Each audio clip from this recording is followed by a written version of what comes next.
Reçois de moi le parfum qui t'est dû, la beauté de ton nom. Mon âme est perdue, je veux n'être qu'à toi. Jésus, je t'aime.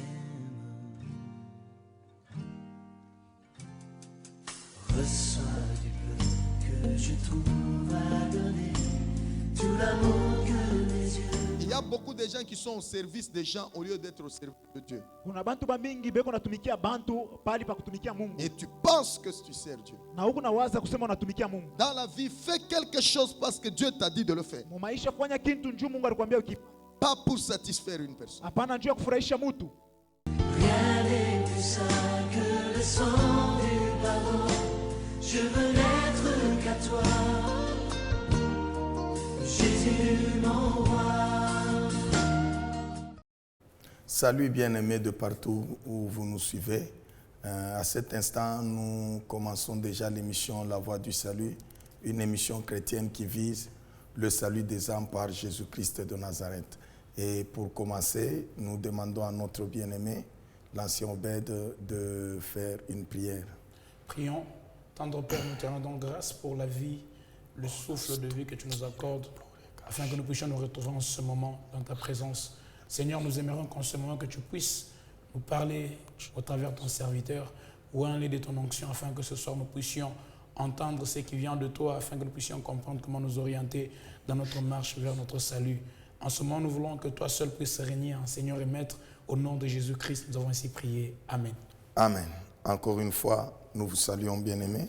Nous sommes toujours dans notre sous-thème qui est dans la troisième partie où nous parlons du salut en Jésus-Christ et qui dépend de deux choses, c'est-à-dire de la destinée de la personne ainsi que du niveau de sacrifice.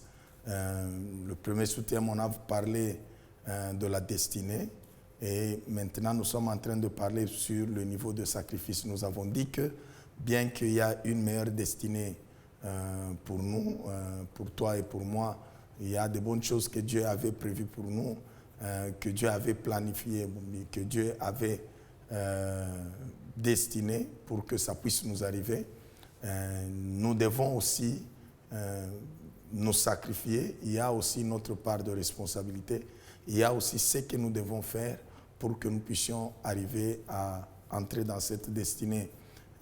Raison pour laquelle Jésus-Christ avait dit que pouvez-vous boire la coupe dont je veux boire, ou bien pouvez-vous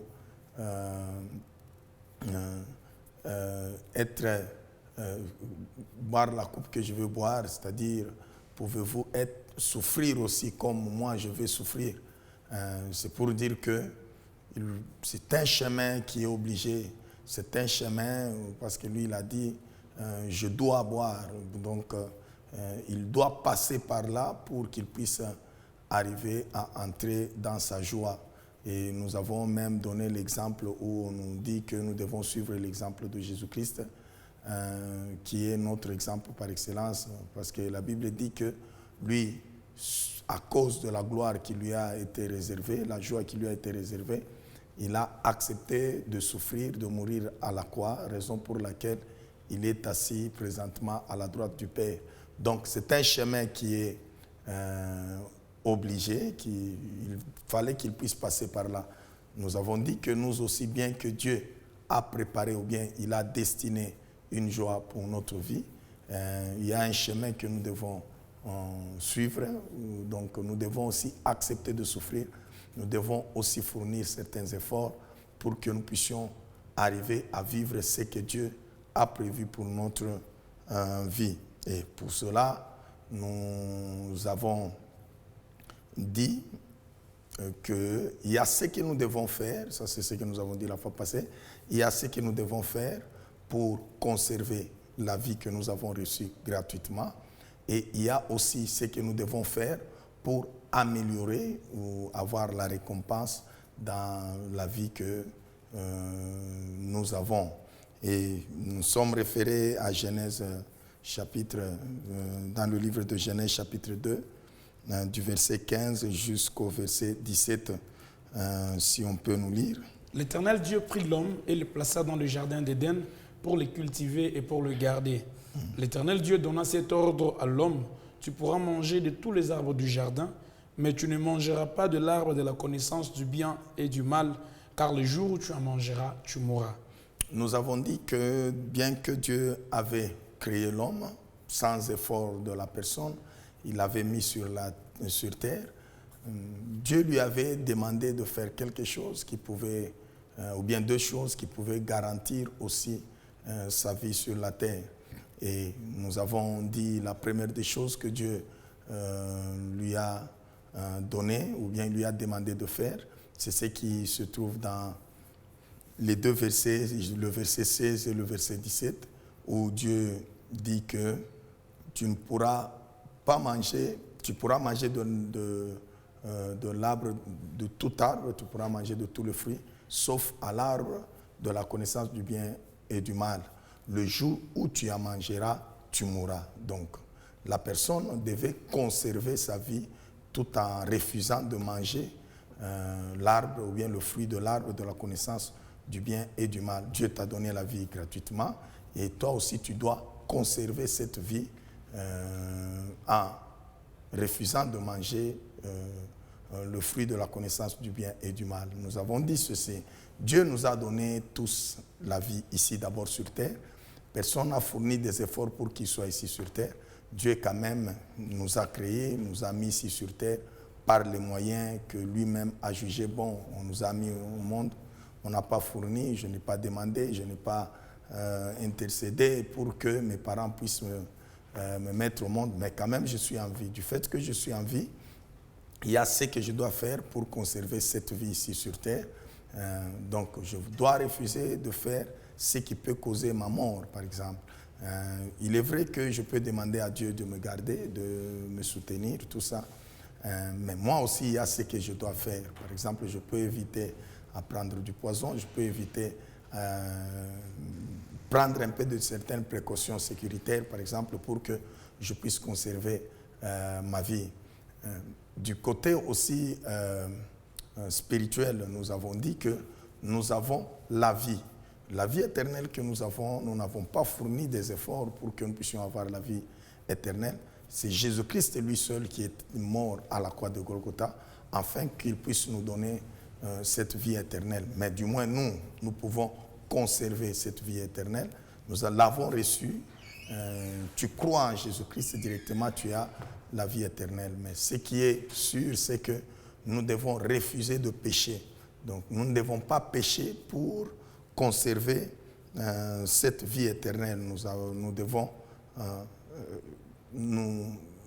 rester toujours dans la foi. Nous pouvons lire à ce sujet Romains chapitre 14, le verset 22. Romains chapitre 14, le verset 22. La Bible dit: cette foi que tu as, garde-la pour toi devant Dieu. Heureux celui qui ne se condamne pas lui-même dans ce qu'il approuve. Luc chapitre 13, le verset 24, si on peut nous lire. Luc chapitre 13 et le verset 24.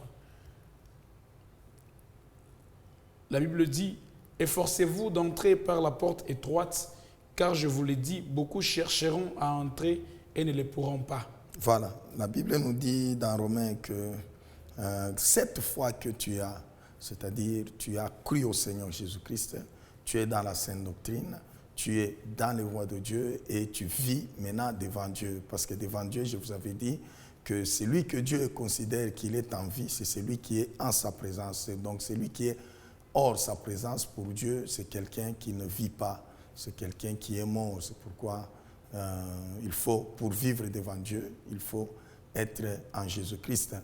Et tu as la foi, c'est pourquoi tu vis, parce que c'est par la foi que nous avons été sauvés. Mais la Bible nous dit que cette foi que tu as, garde-la pour toi et devant Dieu. Garde-la bien-aimé. C'est-à-dire, si tu abandonnes la foi, si tu régresses, donc si tu pèches, si tu abandonnes Dieu, là c'est fini pour toi. Donc Dieu, tu ne pourras plus avoir ce salut là-bas. La Bible nous dit ceci: efforcez-vous d'entrer par la porte étroite, parce qu'il y aura des temps où les gens chercheront à y entrer, mais ils ne sauront pas. Donc nous devons aussi fournir des efforts en restant toujours dans la foi, en conservant notre foi, en demeurant toujours en Jésus-Christ. Nous devons fournir des efforts, bien qu'il peut y avoir des tentations, il peut y avoir de persécutions, il peut y avoir des envoûtements, tout ça. Nous avons aussi une part de responsabilité, sans oublier que Dieu aussi est en train de nous aider, parce que la Bible dit « Veillez et priez afin que vous ne tombiez pas dans la tentation ». Donc il y a deux choses. Veillez, là c'est vous qui veillez, donc je dois faire ça, je dois faire ça. Prier, c'est pour demander que Dieu puisse vous soutenir. Donc dans ce que Dieu est en train de nous donner, nous savons que nous avons aussi la part de responsabilité de veiller. Et nous avons la part de responsabilité de prier. Et c'est alors que le Saint-Esprit aussi viendra et nous donnera la force, nous aidera pour que nous puissions demeurer toujours dans la foi jusqu'à l'avènement de notre Seigneur Jésus-Christ, afin que nous puissions avoir la vie éternelle. C'est un peu ça. Nous avons aussi une part de responsabilité. Là, bien-aimé, vous avez la part de responsabilité. Même si tu te retrouves quelque part où on te demande de refuser Jésus, tu as une part de responsabilité pour que tu puisses persévérer. Donc, sachez que en tout, vous avez une part de responsabilité. Par exemple, on nous dit fuyez l'impudicité. Vous voyez. Donc, moi aussi, j'ai une part de responsabilité. Je dois dire que non, ici, je risque de tomber dans l'impudicité. Il faut que je puisse fuir. Tu fuis, c'est tout.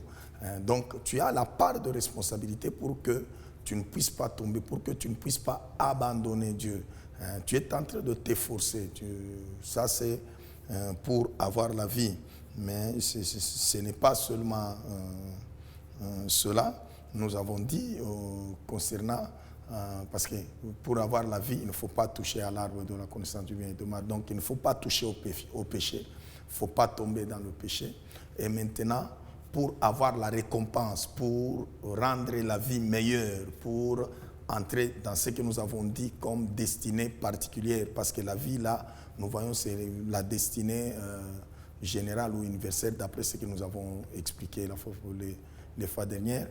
Et maintenant, pour avoir les récompenses particulières, donc ça, c'est que Dieu a prévu que tu puisses être riche, tu puisses avoir ceci ou cela, pour avoir les récompenses particulières, que ce soit ici, tout comme dans le siècle à venir. C'est là où nous nous sommes référés dans Genèse chapitre 2, le verset 15, où la Bible dit, il le plaça dans le jardin pour cultiver et garder. Donc nous devons faire deux choses. La première des choses, c'est cultiver. Et la deuxième des choses, c'est garder. Parce que nous devons protéger aussi notre travail, protéger, nous cultivons, c'est-à-dire nous travaillons et nous gardons aussi. Parce que nous ne pouvons pas travailler, nous produisons et puis nous détruisons ce que nous produisons. Ça, ce n'est pas correct. Et c'est lui qui ne travaille pas. Or, pour travailler, il faut un certain niveau de sacrifice. Donc, c'est lui qui travaille plus, il peut avoir plus. C'est lui qui travaille moins, il aura moins. Donc, le niveau de sacrifice là-bas, la dimension ou bien de sacrifice que tu auras dans ce que tu pourras faire, c'est ce qui peut te procurer la bénédiction, ou bien c'est ce qui peut faire que tu puisses, même dans le siècle à venir, l'œuvre de Dieu que nous faisons ici, plus tu sers Dieu, plus tu auras aussi la récompense là au ciel. Donc nous sommes appelés à nous sacrifier, nous sommes appelés à travailler. Tu ne peux pas rester comme ça, oh Dieu a dit que je serai riche, Dieu a dit que j'aurai tout ça, mais tu ne fais rien. Là, ça n'ira pas. La Bible nous dit que, ça c'est Dieu qui dit, je bénirai l'œuvre de tes mains. Si Dieu dit que je bénirai l'œuvre de tes mains, mais maintenant si toi tu ne travailles pas, Dieu bénira quoi? Donc tu verras qu'il y aura une bénédiction qui est en train de planer juste au-dessus de toi. Il y a une bénédiction mais ça attend que tu puisses aussi travailler pour que cette bénédiction puisse s'exploser. Donc le peu de choses que tu peux toucher, Dieu pourra bénir cela. Mais il faut que tu puisses faire quelque chose pour que Dieu aussi puisse bénir. Mais si toi tu ne fais rien, vous voyez que tu ne seras pas béni. C'est comme par exemple un joueur qui refuse de faire des entraînements pour dire que on m'a dit que je serais un grand joueur, mais tu ne fais pas d'entraînement. Non, tu as aussi la part de responsabilité. Donc tu sais que je dois travailler aussi fort, je dois plus faire d'entraînement parce que je sais que j'ai tel talent, j'ai aussi cette aptitude qui pourrait me produire aussi des choses. J'ai une bénédiction de Dieu, j'ai Dieu, oui, j'ai la destinée, oui, mais je dois travailler, bien aimé. Nous devons tous travailler, même dans l'église. J'avais dit que dans l'église, nous n'avons pas des spectateurs. Dans l'église, tout le monde est acteur. Dans l'église, tu dois faire nécessairement quelque chose. Nécessairement. Là où Dieu pourra aussi vous commencer à te voir que mon enfant est en train de faire telle chose et je peux le bénir, je peux l'aider. Donc Dieu peut nous aider si nous aussi, nous arrivons à faire notre part. Donc ce que nous devons faire, la destinée est là, c'est une bonne destinée, fais aussi ta part et tu verras que ce que Dieu avait dit sur ta vie finira par s'accomplir. Je voulais ajouter aujourd'hui 2 points pour que nous puissions terminer avec ce niveau de sacrifice. Il convient de dire ceci du point de vue niveau de sacrifice, qu'il y a 2 choses que nous, les enfants de Dieu, nous ne devons pas oublier parce que c'est très important. Il y a certains refus parce que, initialement, je vous ai dit, normalement, il y a ce que je peux faire qui peut me faire rater la vie et il y a ce que je peux faire qui peut me faire rater la récompense. Par exemple, la vie ici sur terre, si je fais du mal, ou bien je prends, je ne sais pas, le poison, tout ça, je peux mourir et à ce moment-là, moi-même, je peux rompre ma vie. Par exemple, ici, sur terre, si je refuse de travailler, vous verrez que ma vie sera limitée, ou bien si je travaille peu, je travaille mal, ma vie sera limitée. Je n'aurai pas tellement beaucoup de choses que je devrais avoir si j'avais bien travaillé. Et donc, c'est ce que j'ai dit. Donc, le travail que je fais, ou bien le sacrifice que je fais, me donne une récompense. Le mal que je fais, le péché que je commets, me fait quitter même la vie, ou bien me fait rater même le royaume des cieux, même lorsque nous sommes dans l'héritage éternel. Donc si je pêche, là, je vais rater la vie éternelle. Donc si je refuse Jésus-Christ et puis je pêche, je rate la vie éternelle. Et si je peux accepter Jésus, je marche dans la crainte de Dieu, mais je ne sers pas Dieu. Tout comme je ne sers pas Dieu comme il faut, là, je vais rater la récompense. C'est que tu peux être sauvé, mais au travers le feu, je l'avais dit un jour. Tu es sauvé, mais au travers le feu. C'est-à-dire que tu es sauvé sans récompense. Ça, c'est ce que j'avais dit.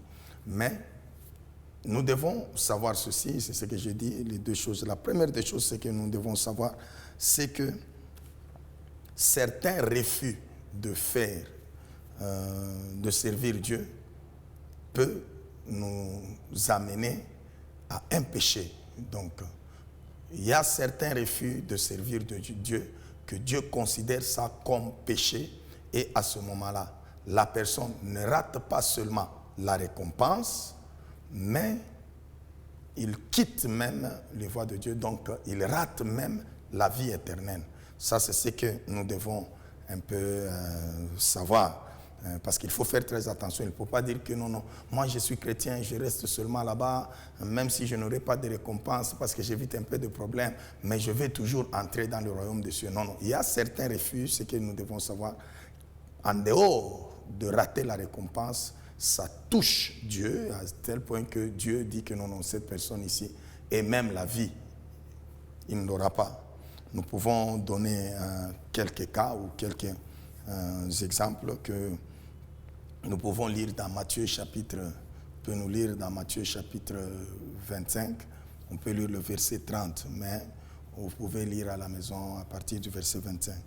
Matthieu 25, le verset 30, la Bible dit « Et les serviteurs inutiles, jetez-les dans les ténèbres du dehors, où il y a des pleurs et des grincements des dents. » Nous voyons le serviteur inutile, c'est la personne qui a caché son talent. Donc il a préféré ne pas mettre son talent au service, travailler comme le maître l'avait dit. Et il dit que non, moi je ne peux pas parce que ça risque de se perdre. Alors du fait qu'il a refusé de travailler avec ce talent, et il s'est justifié. Il a dit que non, moi je me suis dit que ça risque de se perdre tout ça. Écoutez ce qu'il dit. Il dit que non, il fallait même amener mon talent même au banquier et je pouvais venir récupérer ça avec de l'intérêt au banquier, c'est-à-dire quoi, dans l'église, parce qu'il y a certaines grâces, il y a certains dons. De toi-même, tu ne pourras pas, ça ne pourra pas bien sortir, mais si tu es dans l'église, vous verrez que nous nous aidons entre nous et ça pourra bien travailler et produire aussi quelque chose, parce que là, c'est ça le banquier. Il dit ceci, du fait que tu as refusé, il y a certains refus que Dieu considère que ça devient une désobéissance. Ça devient une désobéissance. Et si tu refuses et ton refus, Dieu classe ça dans la désobéissance qui touche au péché, là Dieu dit, jetez-les dans le ténèbre du dehors, où il y aura des pleurs et des grincements de dents. C'est-à-dire que la personne est jetée maintenant avec les païens ou bien ceux-là qui ne connaissent pas Jésus-Christ, donc qui iront dans le feu éternel. On peut aussi nous lire à partir du verset, toujours dans le même passage là-bas, le chapitre, le verset 41, et puis nous descendons. Le verset 41, la Bible dit, ensuite il dira à ceux qui seront à sa gauche, retirez-vous de moi maudits, allez dans le feu éternel qui a été préparé pour le diable et pour ses anges. Car j'ai eu faim et vous ne m'avez pas donné à manger. J'ai eu soif et vous ne m'avez pas donné à boire. J'étais étranger et vous ne m'avez pas recueilli. J'étais nu et vous ne m'avez pas vêtu. J'étais malade et en prison et vous ne m'avez pas visité. Ils répondirent. Non, vous pouvez vous arrêter là-bas, bien-aimé. Bon, vous-même, vous comprenez. Ces gens ici, bon, ils pouvaient avoir la foi en lui, en Jésus-Christ. Ils pouvaient être là en train d'adorer aussi comme toi. Ils pouvaient être là en train de chanter, en train d'acclamer parce qu'on a bien prêché. Tout ça parce qu'on a prophétisé. Mais avec leur bien, non, ils disent que non, moi je ne peux pas visiter les prisonniers. Non. Si on ose lui dire que non, aidons d'abord les pauvres ou bien... Non, là non, mais je peux quand même acclamer, je peux dire amen, tout ça. Vous voyez, Jésus-Christ n'a pas dit ici que ces gens ici avaient commis l'impudicité, non. C'est que nous devons savoir que certains refus, en tout cas, Dieu considère ça comme un péché. Et même lorsque vous lisez la parabole, l'histoire de ce riche avec Lazare, vous verrez que le riche n'était pas... La Bible ne nous dit pas que ce riche là-bas était très mauvais ou bien il était très pécheur. Non, la Bible dit que lui, il était riche, lui, il était dans de très bonnes conditions. Mais il voyait son frère Lazare là-bas, même les chiens avaient pitié de lui. Même un chien pouvait lâcher ses plaies. Mais lui, non, il était là, riche. Donc, nous devons savoir que, par exemple, ce péché ici, vous voyez que ça les a fait rater le royaume des cieux. Donc, le refus de servir Dieu avec ses biens. Même vous qui êtes dans l'église, c'est bien de refuser de servir Dieu. Il ne faut pas, avec vos biens, il ne faut pas que Dieu considère ça comme un péché. Si Dieu considère avec ça comme un péché, c'est bien de dire que Dieu m'a aidé, Dieu m'a béni, Dieu m'a fait cela. Les bénédictions de Dieu peuvent être aussi une condamnation pour nous. Parce que Dieu peut te dire que qu'as-tu fait de ce que je t'ai donné. Ça peut être une condamnation. Moi, je t'ai donné ça. Tu as écouté ma parole, tu as fait ça. Mais qu'est-ce que toi tu as fait? Non, Dieu, tout ça. Dieu risque de te mettre aussi dehors. Nous pouvons aussi lire dans Matthieu chapitre 24, le verset 45, on descend. À partir du verset 45, la Bible dit: quel est donc le serviteur fidèle et prudent que son maître a établi sur ces gens pour leur donner la nourriture au moment convenable? Heureux ce serviteur que son maître, à son arrivée, trouvera faisant ainsi. Je vous l'ai dit en vérité, il l'établira sur tout ce bien. Mais si c'est un méchant serviteur qui dit en lui-même: mon maître tarde à venir, s'il se met à battre ses compagnons, s'il mange et boit avec les ivrognes, le maître de ses serviteurs viendra les jours où il ne s'y attend pas et à l'heure qu'il ne connaît pas. Il le mettra en pièces et lui donnera sa part avec les hypocrites. C'est là qu'il y aura des pleurs et des grincements des dents. Voilà. Il est serviteur. Vous voyez. Si tu es serviteur, il faut être un serviteur fidèle que son maître établit sur les gens. Bien-aimés, ne servons pas Dieu seulement, mais soyons fidèles dans le service que nous faisons vis-à-vis de Dieu. Ne servons pas seulement Dieu. C'est très dangereux, c'est très dangereux. C'est très dangereux. La manière de servir Dieu. Je peux vous donner un cas qui est très simple, que tout le monde peut connaître avec ce que nous faisons comme service, comme travail. Si nous sommes dans une entreprise, la manière de servir l'entreprise peut influencer ma récompense, tout comme ça peut influencer ma vie. C'est-à-dire, par exemple, moi, je suis en train de travailler sans mesures sécuritaires. Donc, je refuse de porter ce que je dois porter et je travaille. Et si, par exemple, il y a chute de bloc, ou bien si, par exemple, il y a, un électricien qui touche au courant électrique sans des précautions, tout ça, et puis il arrive à mourir. Là, il perd sa vie. Vous voyez, il a mal servi, il perd sa vie. Il y a aussi la manière de servir qui peut influencer, pas ta vie, mais ton salaire. Par exemple, quelqu'un qui arrive en retard, on le pointe non en retard. À la fin du mois, on peut dire que non, nous te soutirons tel argent parce que tu venais souvent en retard. Et avec ça, ça a influencé sa récompense. De même, nous aussi, il y a ce que nous pouvons faire qui peut influencer notre récompense et il y a ce que nous pouvons faire qui peut toucher au péché et à ce moment-là, ça influence même notre vie et nous mourrons devant Dieu. Un exemple que je peux vous donner de ce serviteur d'abord, il voit que son maître est tard, il commence à battre, taper ses compagnons. La Bible dit que je vais le jeter dehors. Je peux donner aussi un autre exemple de quelqu'un qui se dit serviteur de Dieu, mais Dieu ne parle pas, toi tu dis que Dieu parle.